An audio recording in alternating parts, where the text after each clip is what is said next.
Hello বন্ধুরা, আজ আমি চিকেন পকোড়া বানাবো। তো দেখো আমি চিকেন নিয়ে নিয়েছি। এর মধ্যে আমি নুন, হলুদ, লঙ্কা গুঁড়ো, গরম মশলা, 1 চামচ আদা রসুনের পেস্ট, 1 চামচ ভিনিগার,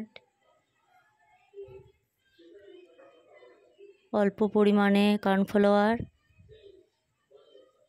অল্প অ্যারারুট, একটা ডিম আর অল্প জিরে গুঁড়ো। তো এগুলো দিয়ে আমি ভালো করে মাখিয়ে 1 ঘন্টা মতো রেখে দেব।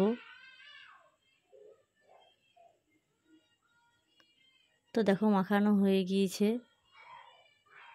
1 ঘন্টা হয়ে গেল। এরপর আমি গ্যাসটা ধরিয়ে কড়াইটা চাপিয়ে দিলাম। কড়াইয়ের মধ্যে তেল দিয়ে দিলাম।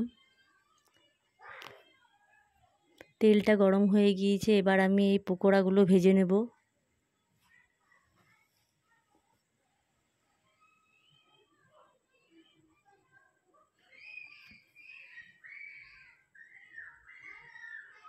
আমাদের এইদিকে খুব বৃষ্টি হচ্ছে, তাই ভাবলাম চিকেন পকোড়া ভেজে খাই,